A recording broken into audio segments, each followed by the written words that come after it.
소금, 해산, 강, 경, 애. 이듬해 늦은 봄 어느 날 석양이다.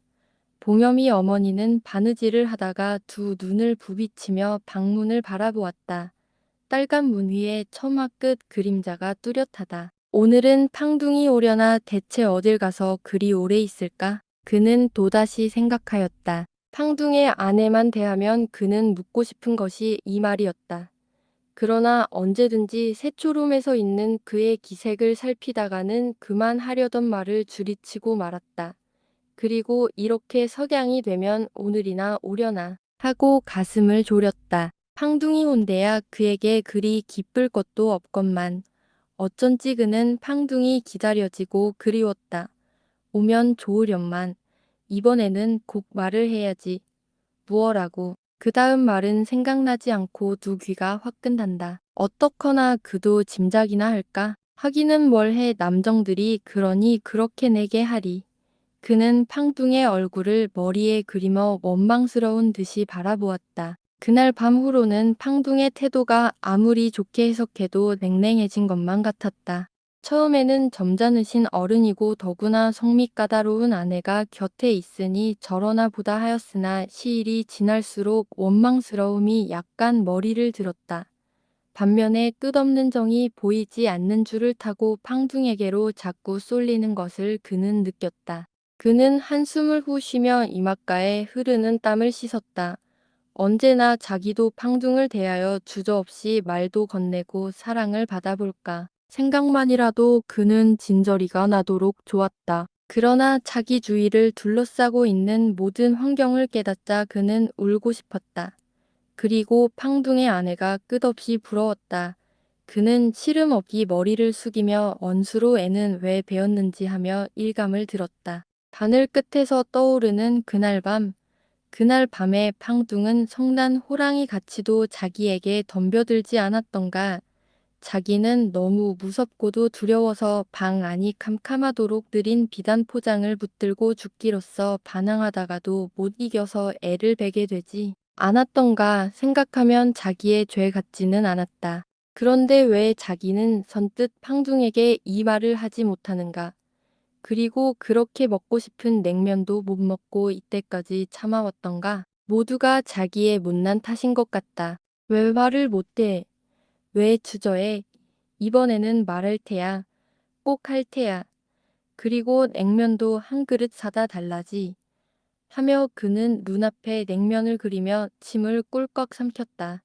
그러나 이 생각은 헛된 공상임을 깨달으며 한숨을 푸시면서도 픽 하고 웃음이 나왔다. 모든 남문제가 상과 같이 자기를 둘러싸고 있거늘 어린애같이 먹고 싶은 생각부터 하는 자신이 우습고도 가련해 보였던 것이다. 그러나 먹고 싶은 것은 어쩔 수 없다. 목이 가렵도록 먹고 싶다. 냉면만 생각하면 한참씩은 안절부절 못할 노릇이다. 그가 뱃속에 애든 것을 알게 되었을 때 유산시키려고 별짓을 다하여 보았다. 배를 쥐어박아도 보고 일부러 칵 넘어지기도 하며 벽에다 배를 대고 탕탕 부딪혀도 보았다. 그러고도 유산이 되지를 않아서 나중에는 양잿물을 마시려고 캄캄한 밤중에 그 몇 번이나 일어앉았던가. 그러면서도 그 순간까지도 냉면은 먹고 싶었다.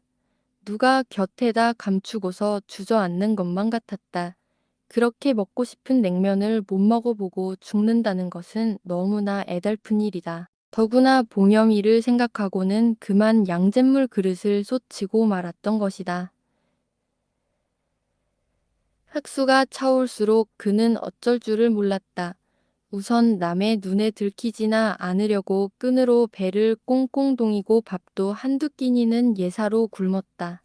그리고 될 수 있는 대로 사람을 피하여 이렇게 혼자 일을 하곤 하였다. 그때 지르릉 하는 25세 소리에 그는 머리를 번쩍 들었다. 팡둥 방에서 뛰어나가는 신발 소리가 나더니 봐봐, 봐봐 하고 팡둥의 어린애들이 떠드는 소리가 들린다. 그는 왔구나 하였다. 따라서 가슴이 후닥닥 뛰며 뱃속의 애까지 빙빙 돌아간다. 그는 치마 주름이 들썩들썩하는 것을 보자 배를 꾹 눌렀다. 신발 소리가 이리로 오므로 그는 얼른 일어났다. 그리고 팡둥이 혹시 나를 보러 오는가 하였다. 어머이, 팡둥이 왔어. 그런데 팡둥이 어머이를 오래. 봉여미는 문을 열고 들여다본다. 그는 팡둥이 아님행 다소 실망을 하면서도 안심되었다. 그러나 팡둥이 자기를 보겠다고 오라는 말을 들으니 부끄럼이 확 끼치며 알 수 없는 겁이 더럭 났다. 그리고 말을 할 수 없이 입이 다물어지며 손발이 후들후들 떨린다. 어머이 어디 아파? 몽여미는 중국 계집애같이 앞머리카락을 보기 좋게 잘랐다.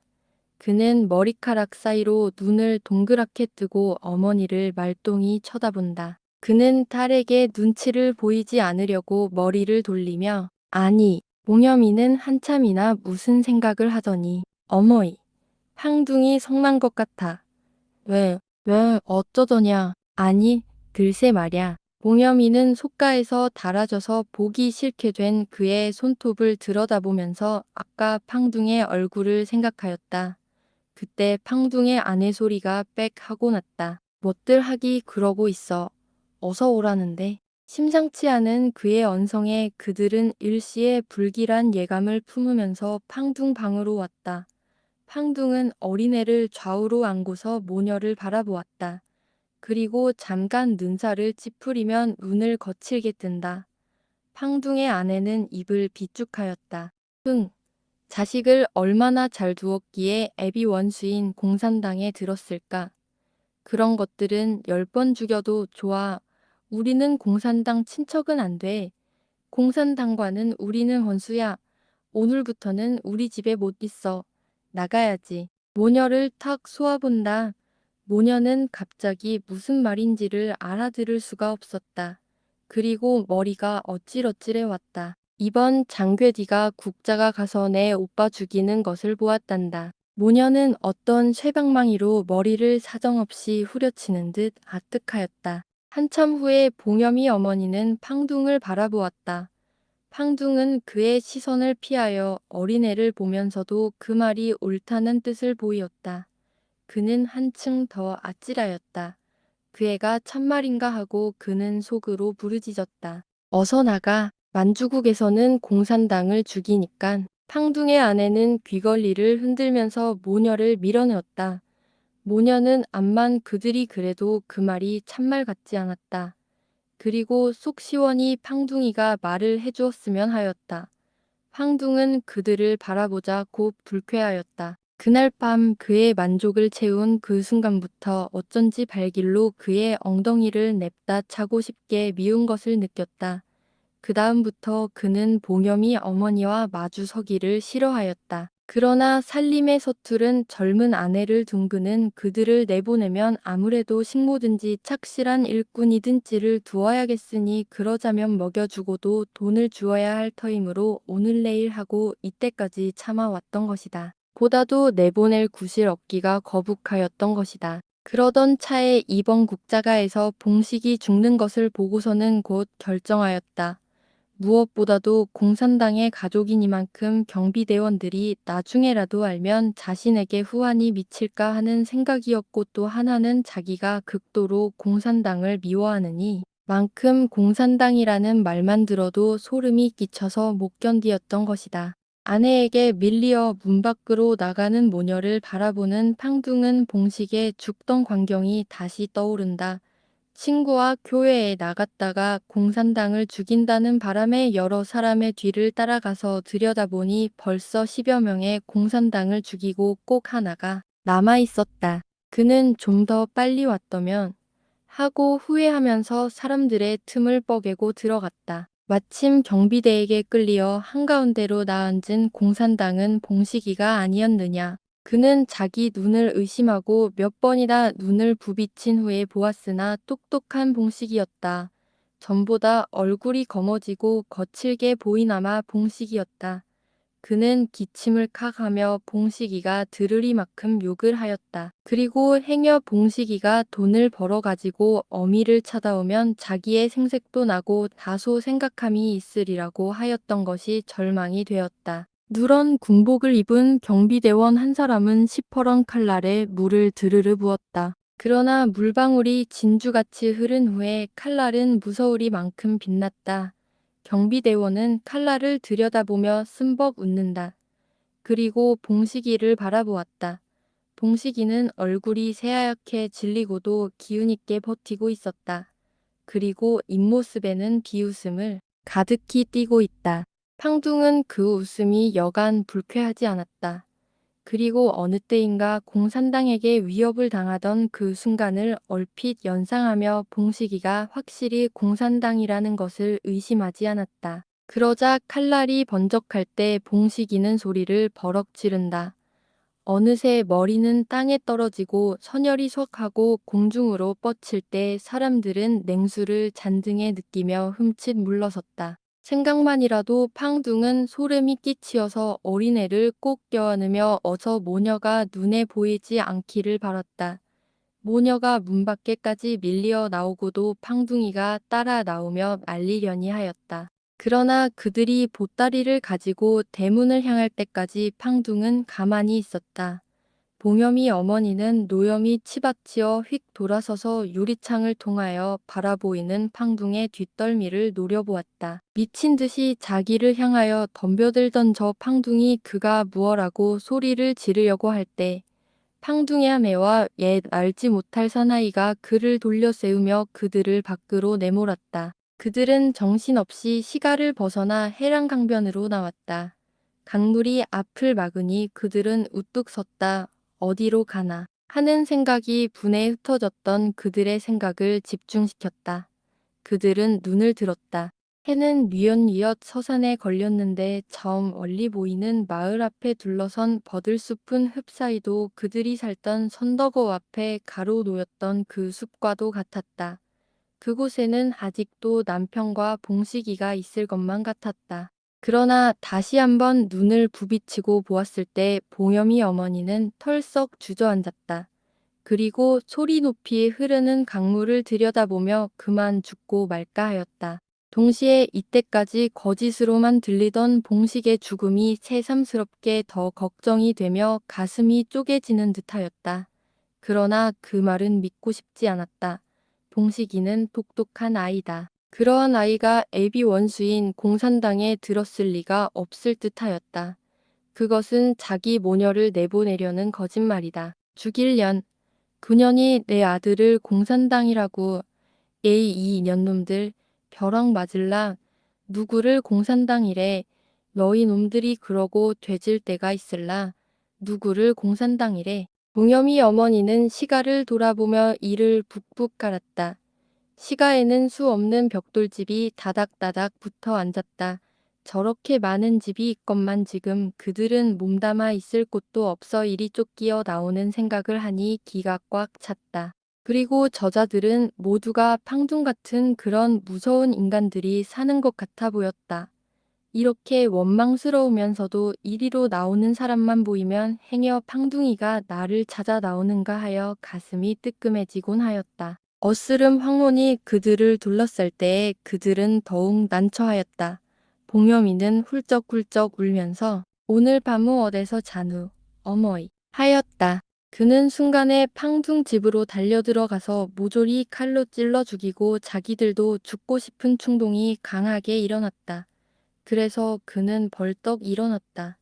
그러나 그의 앞으로 끝없이 길어나간데 철로를 바라보았을 때 소식 모르는 봉식이가 어미를 찾아 이 길로 터벅터벅 걸어올 때가 있지 않으려나.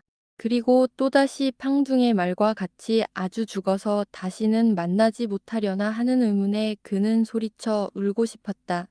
속 시원히 국자가를 가서 봉식의 소식을 알아볼까? 그러자 그 후에 참말이라면 모조리 죽이고 나도 죽자. 이렇게 결심하고 어정어정 걸었다. 그날 밤 그들은 해랑강변에 있는 중국인 집 헛간에서 자게 되었다.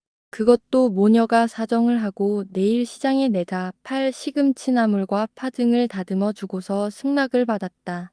봉염이 어머니는 밤 깊어 갈수록 배가 자꾸 아팠다. 그는 애가 나오려나 하고 직각하면서 봉염이가 잠들기를 고대하였다. 그러나 잠이 많던 봉염이도 오늘은 잠들지 않고 팡둥 부처를 원망하였다. 그리고 이때까지 몸 아끼지 않고 일해준 것이 분하다고 종알종알하였다. 용혜는 잘 있는지, 우리 학교는 학생이 많은지, 잠고대 비슷이 봉여미는 칫거리다가 그만 잠이 들고 만다. 그의 어머니는 한숨을 부쉬며 어서 봉여미가 잠든 틈을 타서 나오면 얼른 죽여서 해랑강에 띄우리라 결심하였다. 그리고 배를 꾹꾹 눌렀다. 바람 소리가 후루루 나더니 빗방울이 후두두 떨어진다. 그는 되깃다는 잘 되었다 하였다. 이런 비 오는 밤에 아무도 몰래 애를 낳아서 죽이면 누가 알라 싶었던 것이다. 그리고 그는 보염이 몸을 어루만지면 맑은 옷으로 그의 머리까지 푹 씌워놨다. 비는 출출 새기 시작하였다. 그는 보겸이가 깰세라 하여 입술을 깨물고 신음소리를 밖에 내지 않으려고 했었다. 그러나 신음소리가 콧구멍을 뚫고 불길같이 확확 내달았다. 그리고 빗방울은 그의 머리카락을 타고 목덜미로 입술로 새어 흐른다. 어머이. 봉여미는 벌떡 일어나서 어머니를 더듬었다. 에그 척척해. 어머니의 몸을 만지는 그는 정신이 펄쩍 들었다. 그리고 비가 오는 것을 알았다. 비가 새네. 아이고 어떡하나. 딸의 말소리도 이젠 들릿 않고 딸이 들을세라 조심하던 신음소리도 더 참을 수가 없었다. 그는 으흥으흥 하면서 몸부림쳤다. 머리로 벽을 쾅쾅 받다가도 시원하지 않아서 손으로 머리를 감아쥐고 오짝오짝 드었다. 봉여미는 어머니를 흔들다가 그만 흑흑 하고 울었다. 어머니는 봉여미를 밀치며 응응 하고 힘을 썼다. 한참 후에 으앗 하는 애기 울음소리가 들렸다. 봉여미는 어머니 곁으로 다가붙으며 애기 하고 부르짖었다. 어머니는 얼른 아기를 더듬어 그의 목을 꼭 쥐려 하였다. 그 순간 두 눈이 화끈 달며 파란 불꽃이 쌍으로 내달았다. 그리고 전신을 통하여 지르르 흐르는 모성애. 그는 자기의 숨이 턱 막히며 쥐려는 손끝에 맥이 탁 풀리는 것을 느꼈다. 그는 땀을 낙수처럼 흘리며 비켜 누워버렸다. 그리고 아이고 하고 소리쳐 울었다.